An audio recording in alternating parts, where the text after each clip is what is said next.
En Amérique du Sud vivent des oiseaux extraordinaires.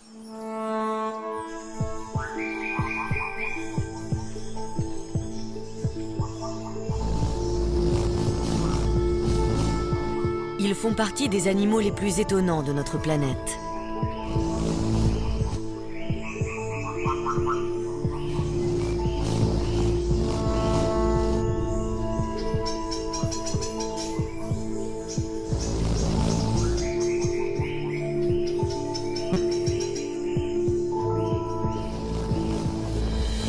Ils sont fascinants à observer.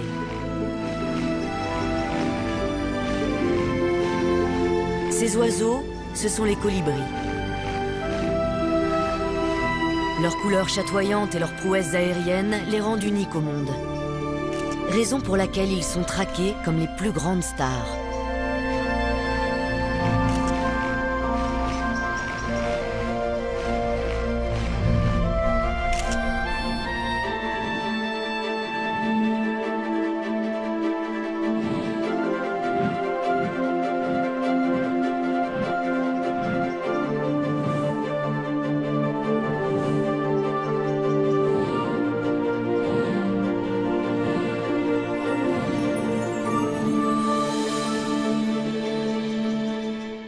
Mais que savons-nous d'eux?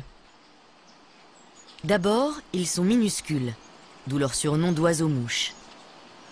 Ils font même partie des plus petits animaux à sang chaud du monde.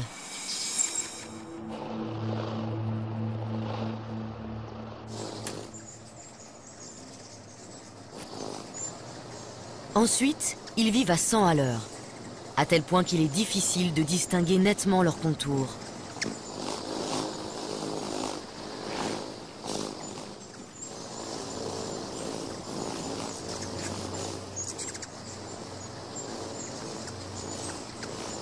Pour mieux les étudier, il faut commencer par ralentir un peu leur rythme frénétique.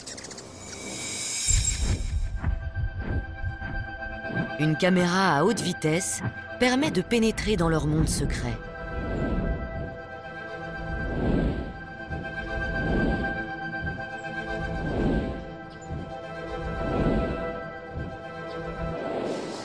Le comportement des colibris reste en grande partie mystérieux.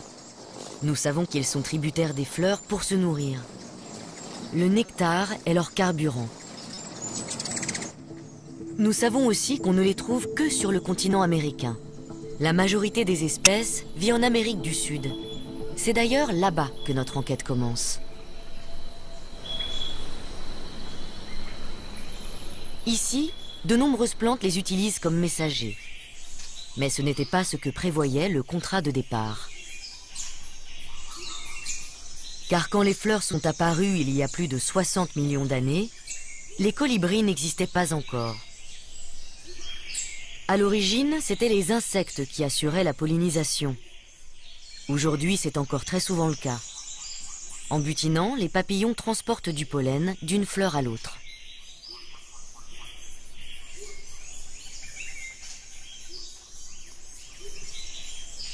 Les plantes sont fécondées et les insectes sont nourris. Chacun y trouve son compte.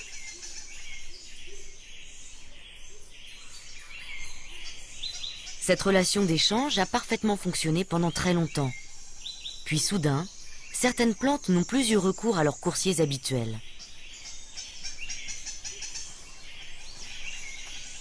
Pour quelle raison? La réponse se trouve dans les massifs forestiers d'Amérique du Sud. Ici, les matins sont froids et humides.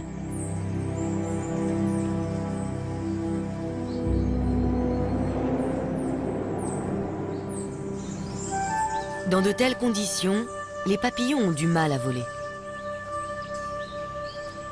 Les insectes sont des animaux à sang froid. Leur température corporelle est la même que celle de l'air ambiant, ce qui explique leur léthargie quand il fait frais. En montagne, les plantes ne peuvent pas compter sur eux comme messagers et doivent leur trouver des remplaçants plus fiables.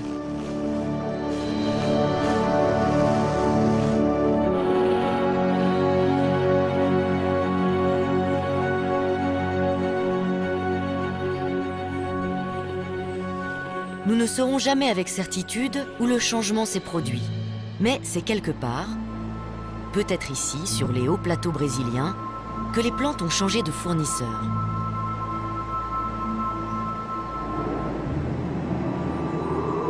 Le nouveau contrat remonte probablement à une 50aine de millions d'années, et c'est un oiseau qui a été choisi.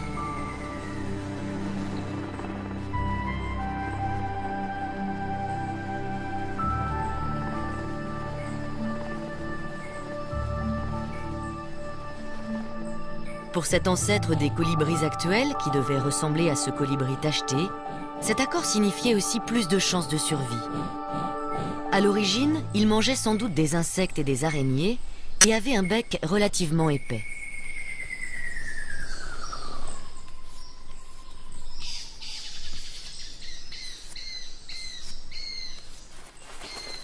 Un jour, il a été attiré par des fleurs. Peut-être était-ce pour extraire des insectes tombés dans la corolle de l'une d'elles. Toujours est-il que, l'habitude venant, il s'est mis à transporter du pollen d'une fleur à l'autre et à se nourrir de nectar.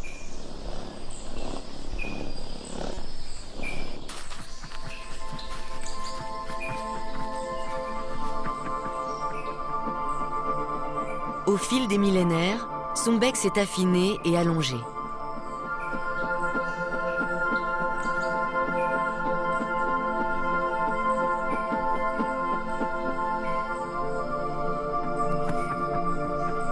Pour atteindre les fleurs, il devait aussi être capable de véritables prouesses aériennes. C'est la raison pour laquelle il est devenu de plus en plus petit et de plus en plus agile.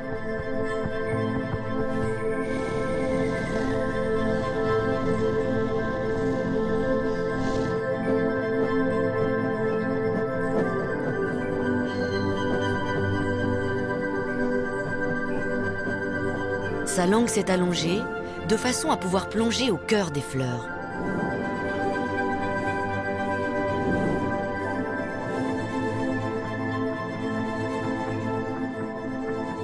Cette activité consomme une énergie phénoménale.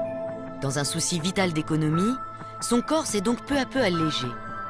Les pattes et les doigts des colibris actuels sont si petits qu'ils ne peuvent ni marcher ni sautiller. Ils peuvent uniquement se percher sur une branche.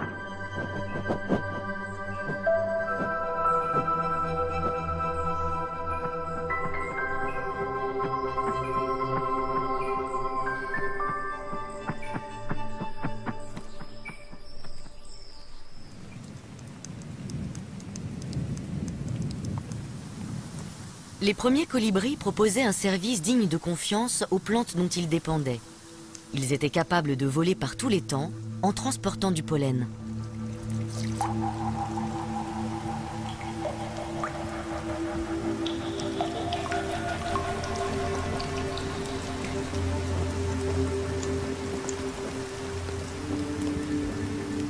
Pendant des millions d'années, ils sont restés très généralistes, se nourrissant d'une grande variété de fleurs.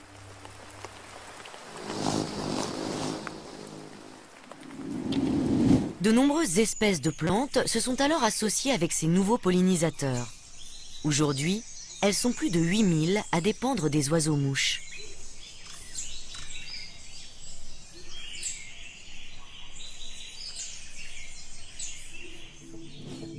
Mais dans ce contrat, les plantes aussi ont leurs obligations. Elles doivent fournir plus de nourriture à leurs coursiers, car les oiseaux dépensent 10 fois plus d'énergie que les insectes dont ils ont pris la place.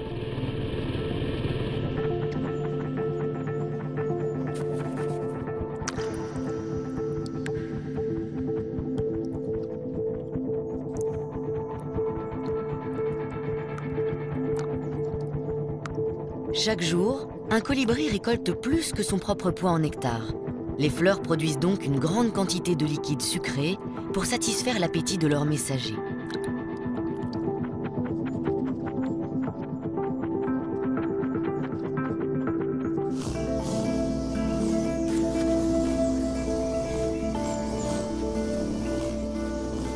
Pendant longtemps, les spécialistes ont cru que les plantes dont se nourrissent les colibris arboraient des fleurs oranges ou rouges pour les attirer. La réalité est bien plus étonnante. Les abeilles ne distinguent pas le rouge du vert. Les plantes cachent ainsi leur précieux nectar à ces insectes daltoniens.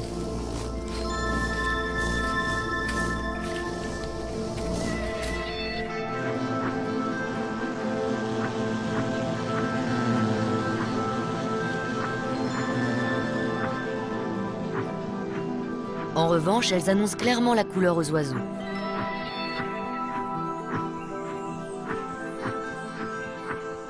Ces derniers aussi ont dû faire des efforts.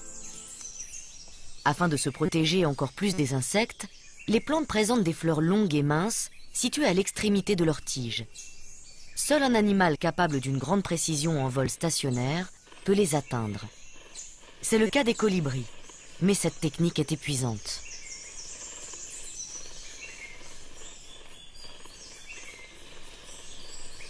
D'un côté, ils ont l'exclusivité d'une nourriture riche en énergie, mais de l'autre, ils en dépensent énormément pour s'alimenter. C'est un équilibre délicat que les oiseaux-mouches doivent gérer. Une de leurs caractéristiques est leur aptitude à garder leur position dans l'espace. Aucune autre espèce n'en est capable. Le sucrier à ventre jaune s'y essaie malgré tout.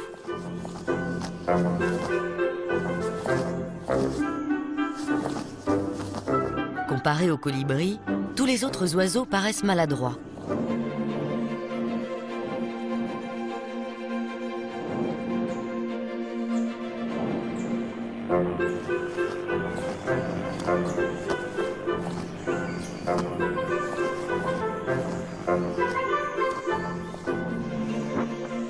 Cela tient à la façon dont volent les oiseaux-mouches. Pratiquement tous les oiseaux génèrent de la portance en rabattant leurs ailes vers le bas. Puis ils replient leurs ailes lorsqu'ils les ramènent vers le haut.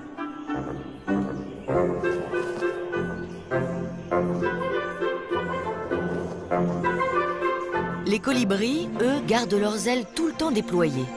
Et c'est l'articulation de leur épaule qui pivote. Ils génèrent ainsi de la portance lors des deux mouvements, vers le bas et vers le haut.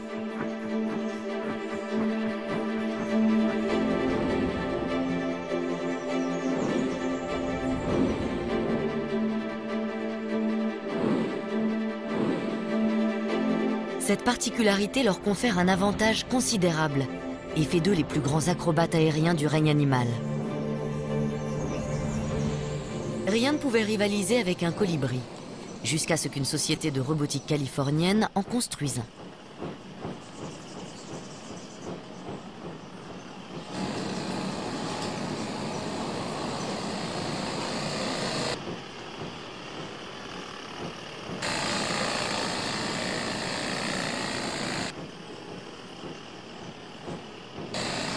Tout comme les vrais, ils volent grâce à la double poussée de ses ailes. Cette prouesse technique est tellement réaliste qu'elle trompe même un véritable oiseau-mouche.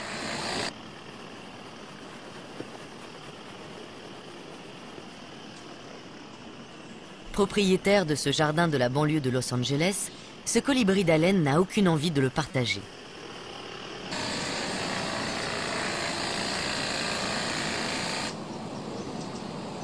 La situation atteint un stade critique quand le robot s'approche de l'abreuvoir à nectar du vrai colibri, qui passe aussitôt à l'attaque.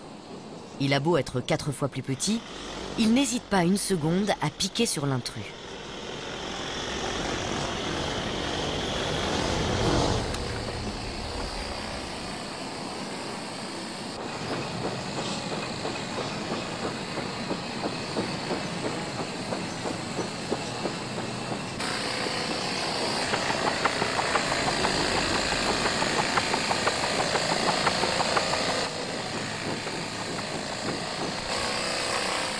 Mu par des piles, le robot a une autonomie de seulement quelques minutes. Les colibris, eux, sont capables de rester en vol pendant des heures.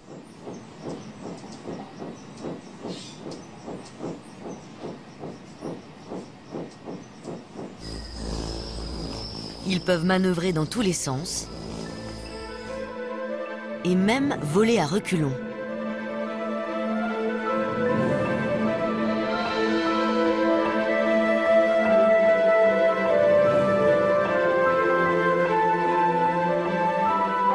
Ils peuvent aussi tourner sur eux-mêmes ou voler sur le dos.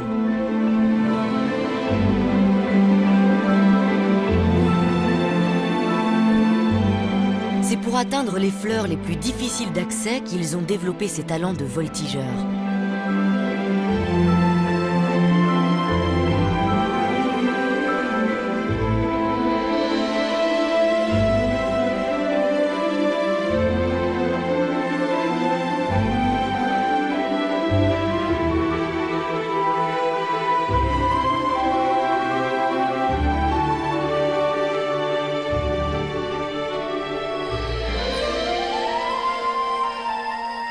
Mais cette virtuosité a un coût énergétique.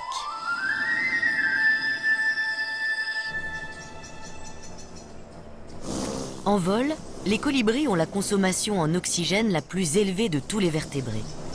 Ils battent des ailes 80 fois par seconde. Ils doivent donc alimenter leurs muscles en oxygène.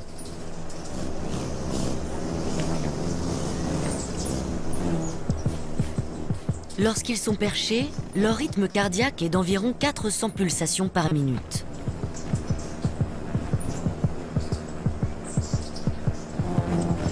En vol, ils passent à 1200.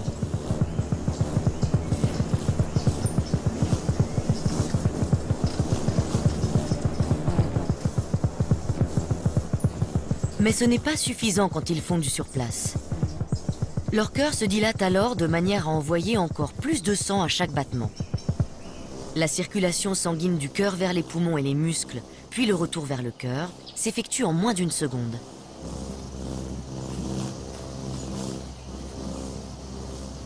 Comme tous les sportifs de haut niveau, quand ils ne sont pas en train de se nourrir, les colibris se reposent afin d'économiser leur énergie.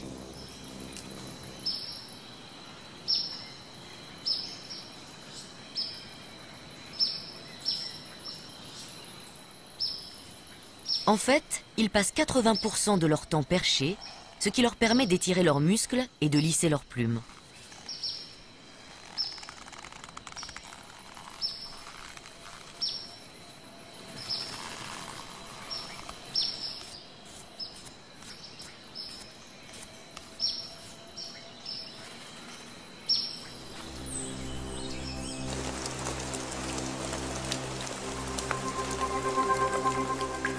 Les averses sont une autre occasion d'entretenir ce magnifique plumage. À la différence des insectes, les oiseaux-mouches adorent la pluie et ne perdent jamais une occasion de prendre une bonne douche.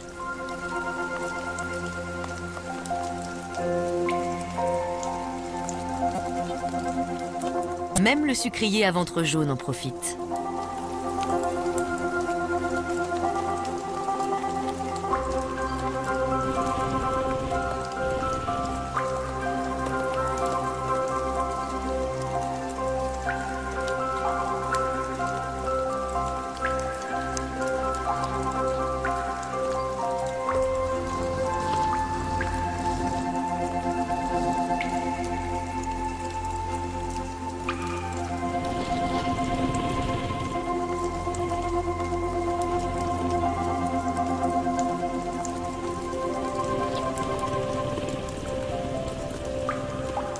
Mais la récréation est de courte durée.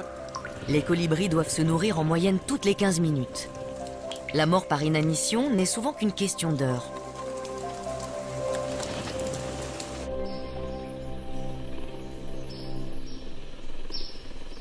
Dans ces conditions, pas question de perdre du temps à visiter des fleurs qui ne contiennent pas de nectar.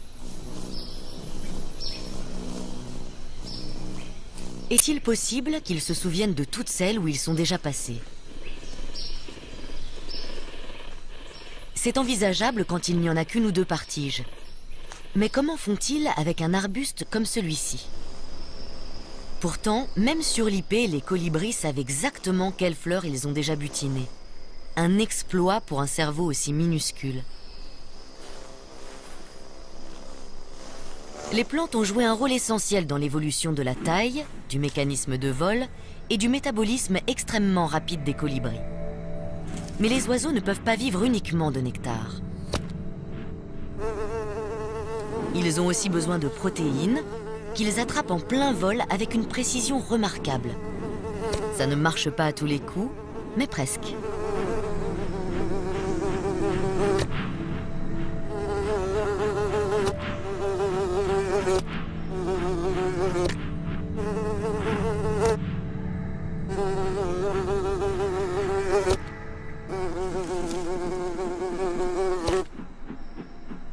Cette source de protéines leur permet de renforcer leurs muscles et de muer. La seule difficulté est de ne pas s'étouffer en avalant une mouche.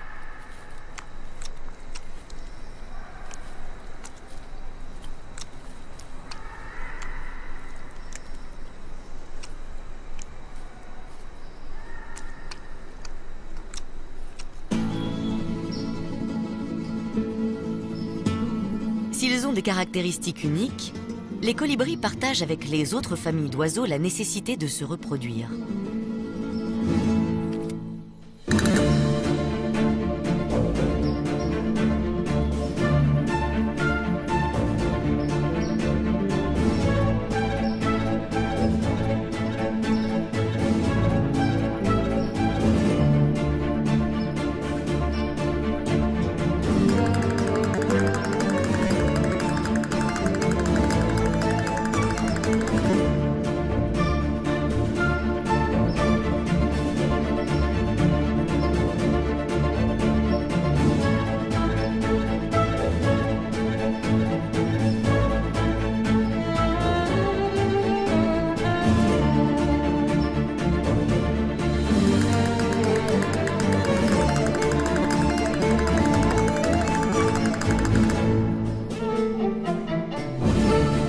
La coquette de Poplar mâle a une façon étrange d'impressionner les filles. Sa cour ne dure que quelques secondes. Elle était passée complètement inaperçue jusqu'à ce que des images ralenties n'en dévoilent le secret.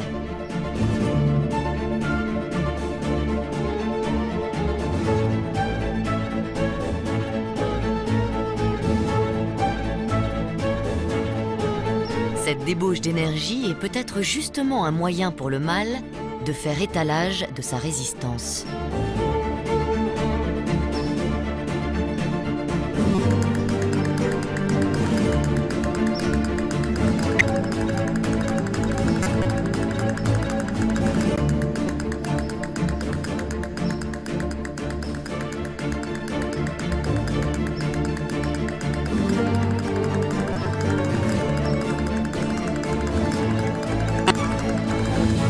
Malgré tous ses efforts, la femelle n'est pas du tout impressionnée.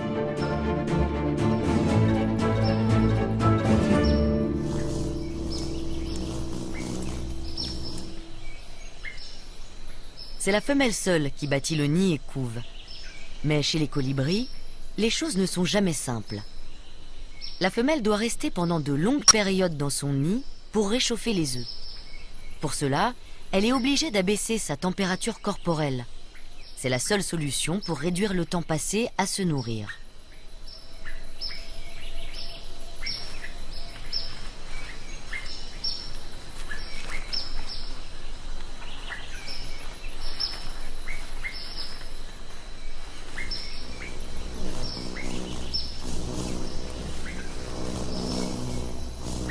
C'est lorsqu'ils viennent d'éclore que les colibris sont le plus vulnérables. Ils doivent éviter d'attirer l'attention.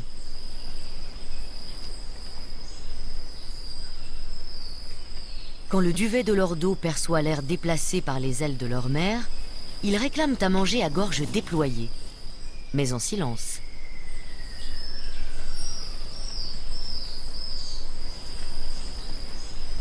Les oisillons se gorgent d'un mélange très nourrissant de nectar, de pollen et d'insectes.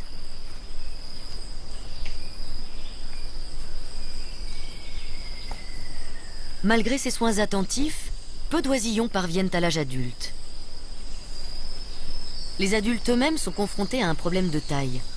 Puisqu'ils sont obligés de se nourrir tous les quarts d'heure, une fois la nuit tombée, comment font-ils pour survivre jusqu'au lendemain matin ?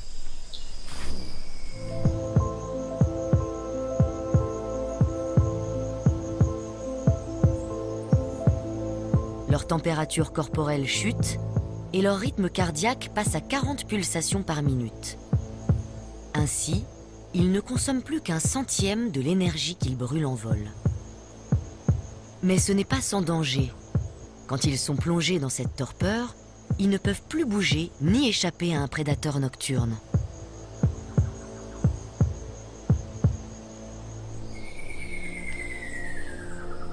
Lorsque le jour se lève, ils frissonnent pour se réchauffer et mettent parfois une demi-heure à retrouver un métabolisme normal.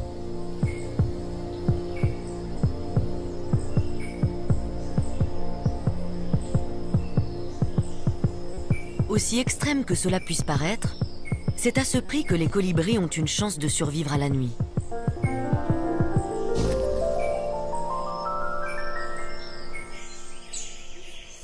Une existence aussi trépidante nécessite de pouvoir faire le plein de nectar à tout moment.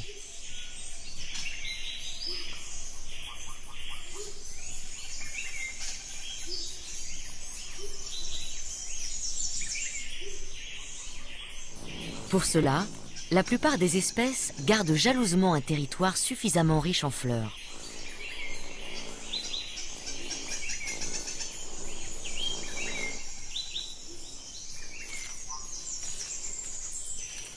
Chacun surveille son domaine, prêt à repousser impitoyablement les voleurs de nectar, comme cette femelle coquette de Poplar.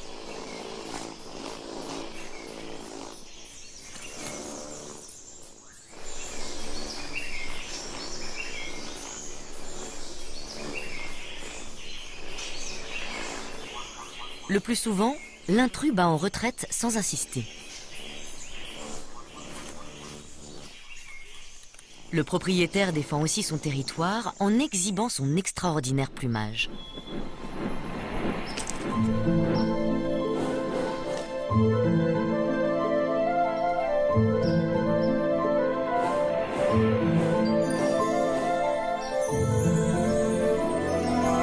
Les plumes des colibris sont iridescentes.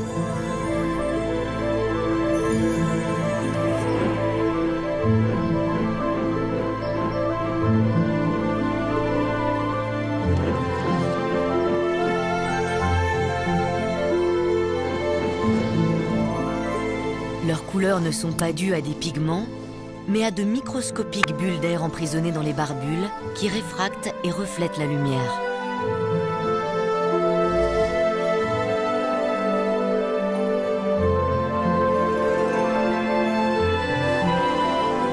Les plumes paraissent éblouissantes ou très ternes selon l'angle de vue.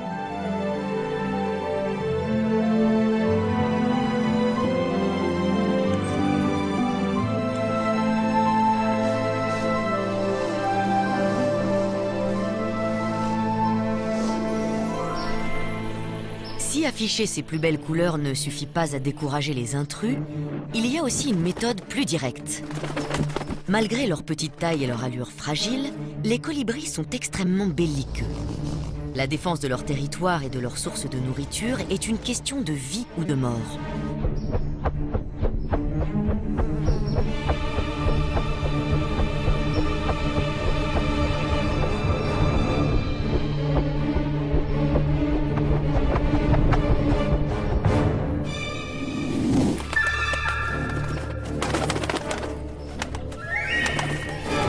Les combats aériens sont spectaculaires.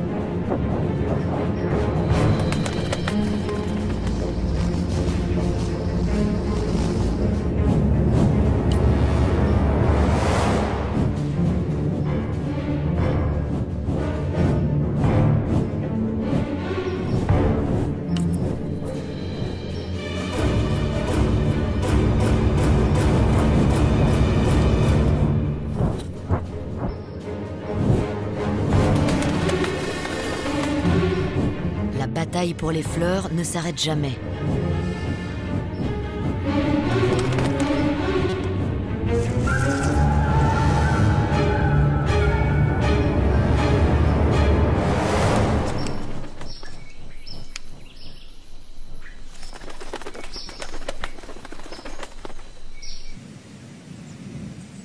Dans le nord du Brésil, certains territoires ne sont ouverts que quelques heures par jour. Les cactus qui ont poussé sur la roche nue fleurissent uniquement l'après-midi. Le reste du temps, leurs fleurs se cachent à l'intérieur de ces étranges calottes et le jardin de pierre est désert.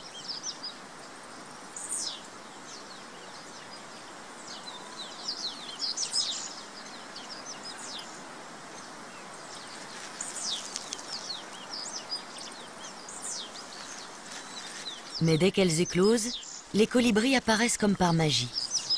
Ils savent à quel moment de la journée le nectar est disponible.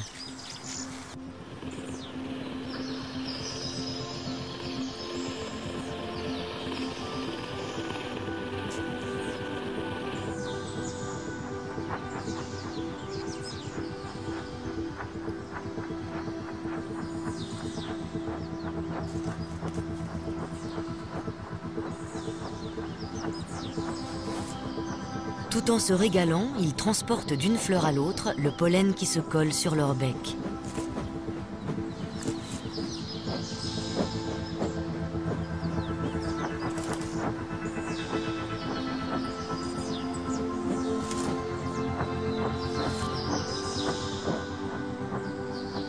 Les colibris se sont partagés le secteur.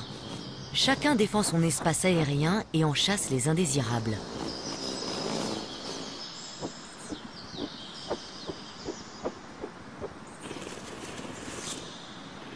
Intrépides, ils attaquent tout oiseau qui s'aventure sur leur domaine et n'ont même pas un regard pour un lézard aussi gros qu'eux.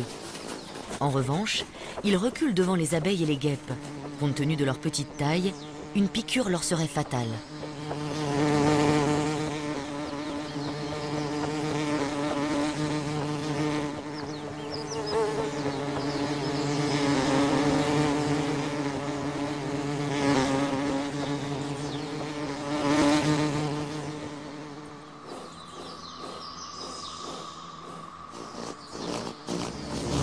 Ils se gorgent ainsi de nectar jusqu'au soir. Et dès que la lumière baisse, ils disparaissent les uns après les autres jusqu'au lendemain.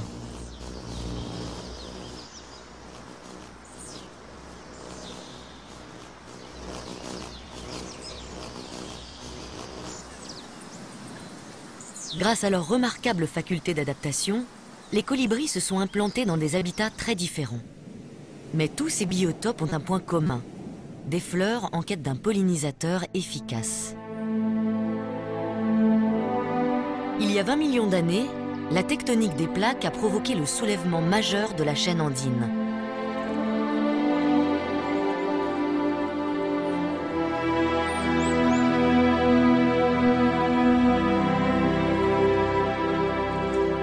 Culminant à plus de 5000 mètres, la sierra volcanique a créé de nouveaux habitats pour les oiseaux.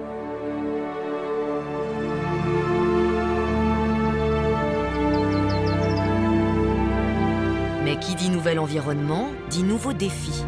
En haute montagne, l'oxygène est plus rare et l'air moins dense.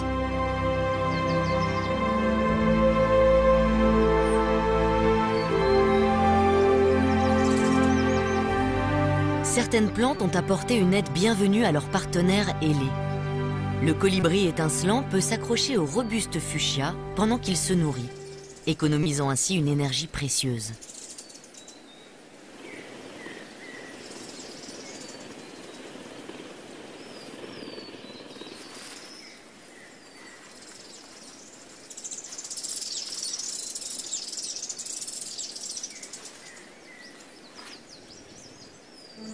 Les moyens d'adaptation varient selon les espèces. Le colibri géant est doté d'ailes immenses qui compensent la faible densité de l'air. De plus, la pointe de ses deux ailes se touche presque à chaque battement. Cette amplitude de mouvement augmente la portance.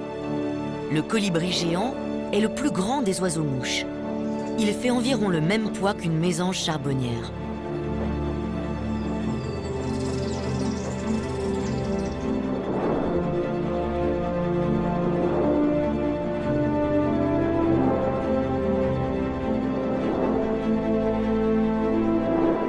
Dans les Andes, la diversité des habitats a engendré une explosion des espèces de colibris. La moitié d'entre elles vivent dans ces régions montagneuses, près des plantes qui les nourrissent. Certaines plantes ont noué des liens encore plus étroits avec les oiseaux pollinisateurs. Les fleurs des brugmansia, appelées aussi trompettes des anges, font une vingtaine de centimètres de long.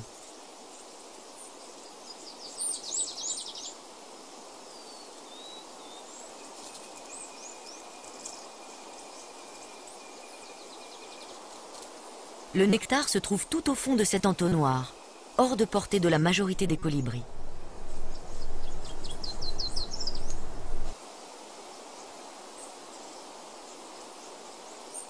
Ce colibri de Matthews n'a aucune chance d'y accéder.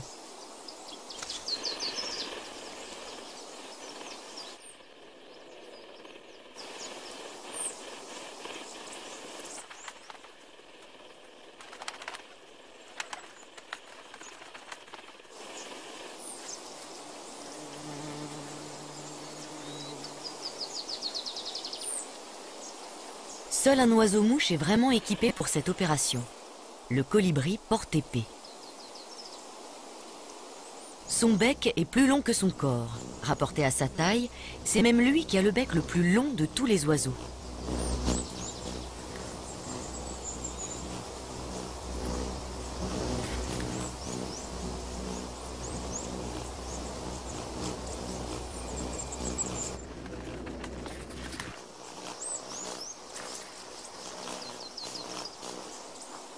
Un grand bec présente aussi d'autres avantages.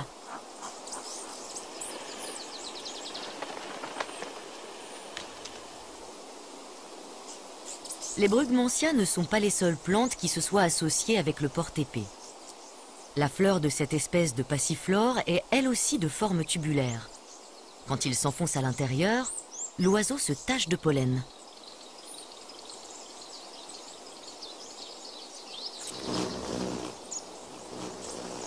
En passant d'une fleur à l'autre, il dissémine les grains microscopiques.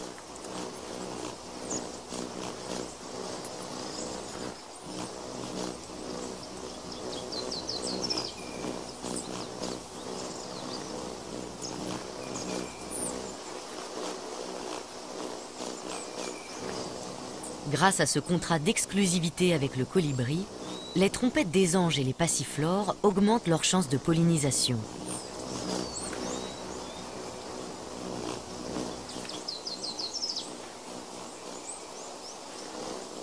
De son côté, le porte-épée dispose de réserves quasi inépuisables de nectar. Les deux parties sont gagnantes.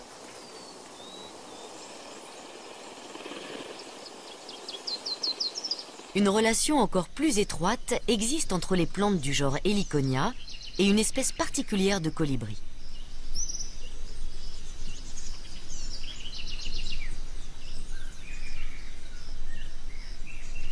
La fleur se dissimule dans des bractées rouges assez coriaces.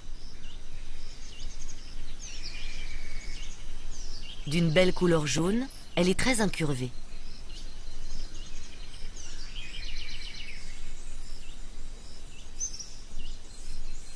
Le bec en faucille-aigle est le seul à pouvoir l'atteindre.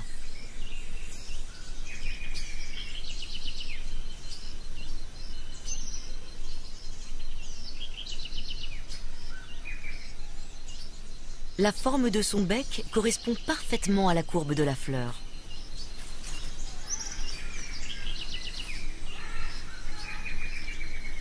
Lui aussi assure la pollinisation de cette plante.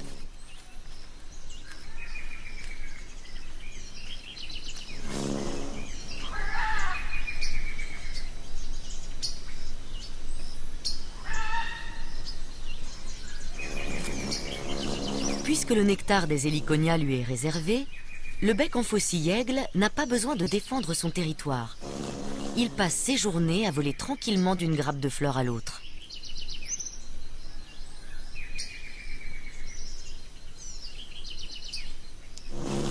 C'est aussi pour cette raison qu'il a un plumage plutôt terne, comparé aux couleurs éclatantes des fleurs dont il se nourrit.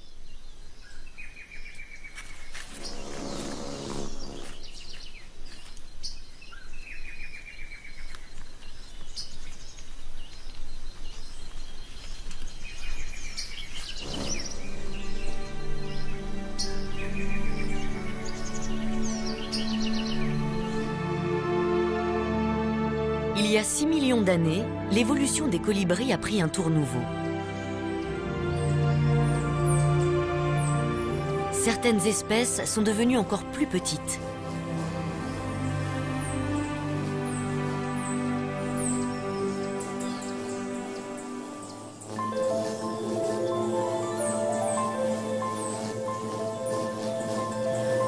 Ces lilliputiens comptent parmi les plus petits animaux à sang chaud qui existent.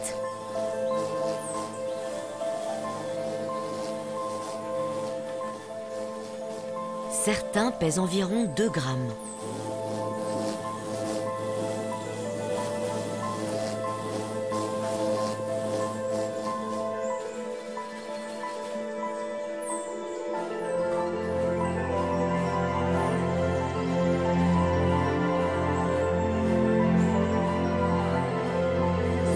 Plus petits que les autres espèces, ils ont aussi une apparence et un comportement différents.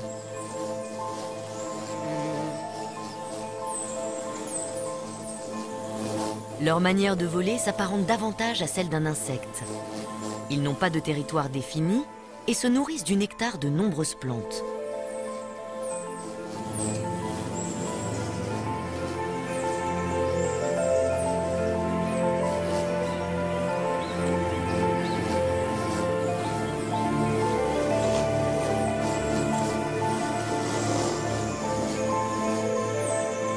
Mais une question se pose. Pourquoi ces minuscules colibris magenta ne sont-ils pas repoussés par le colibri d'Abéillé, nettement plus gros et très agressif quand on empiète sur son territoire?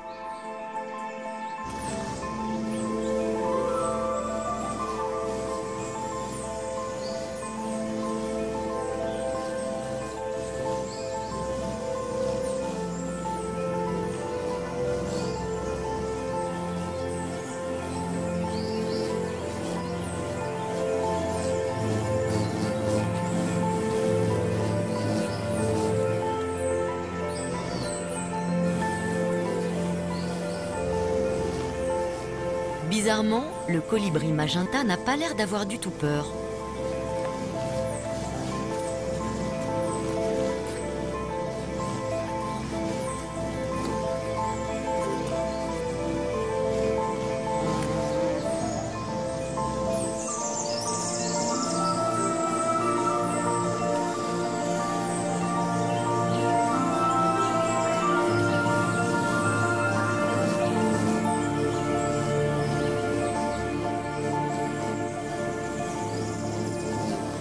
Il est possible que le colibri d'Abéillé n'identifie pas le magenta comme un colibri.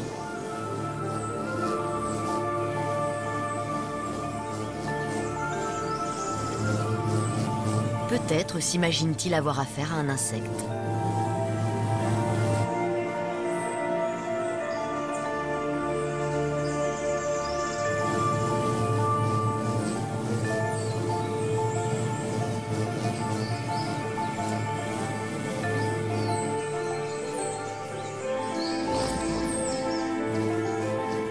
Il va même jusqu'à partager une fleur avec le petit chapardeur.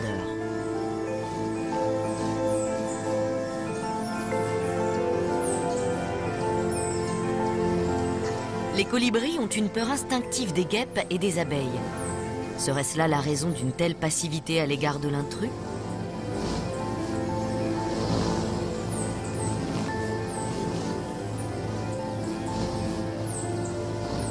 Les mini-colibris seraient originaires d'Amérique centrale, d'où ils auraient essaimé beaucoup plus loin au nord, attirés par l'abondance et la variété des fleurs.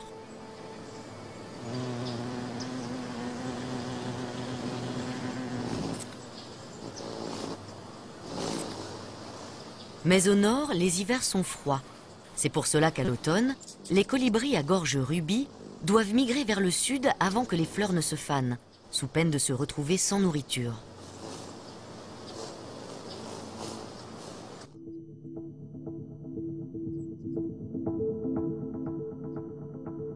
Dès septembre, ils font étape dans des villes comme Rockport, au Texas. Certains ont déjà parcouru plus de 3000 km depuis le Canada. Pour beaucoup, le plus grand défi reste à venir.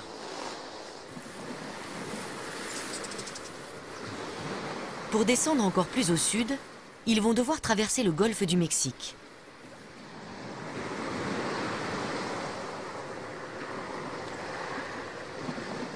De nombreux habitants ont installé des abreuvoirs.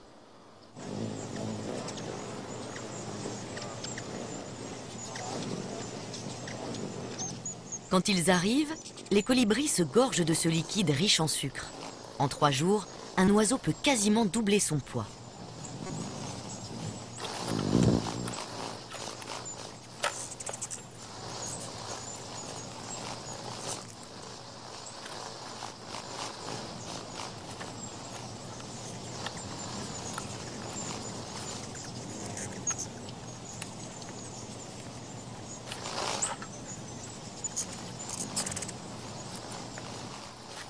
À Rockport, la fête des colibris célèbre l'arrivée des oiseaux-mouches.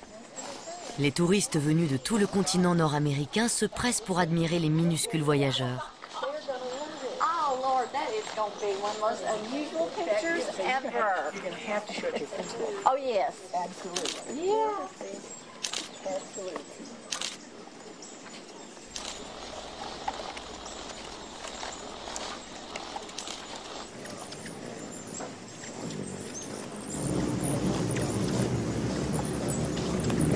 Au plus fort de la migration, la ville est envahie par des dizaines de milliers de colibris. C'est un spectacle unique au monde. Cela a donné des idées aux gens du cru. Ils ont lancé la mode du casque abreuvoir.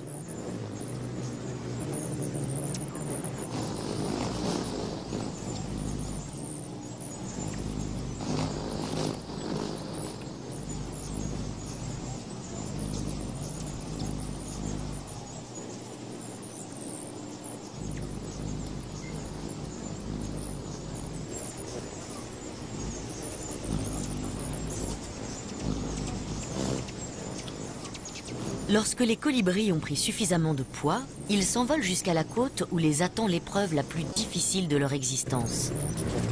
Pour des oiseaux aussi petits, un vol de nuit de plus de 800 km sans escale est une véritable odyssée. Une dernière gorgée de nectar, et ils sont partis.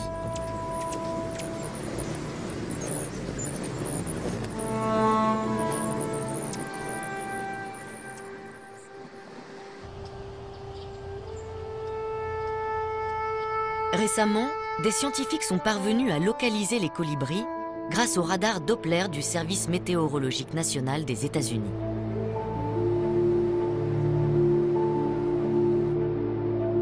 Conçu pour détecter les gouttes d'eau au sein des nuages, cet appareil sophistiqué a révélé une petite partie du chemin emprunté par les nuées de colibris.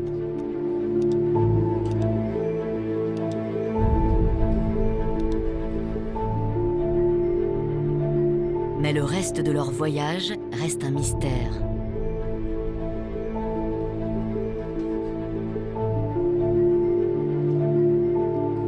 Pour le moment, les secrets des colibris sont encore bien gardés.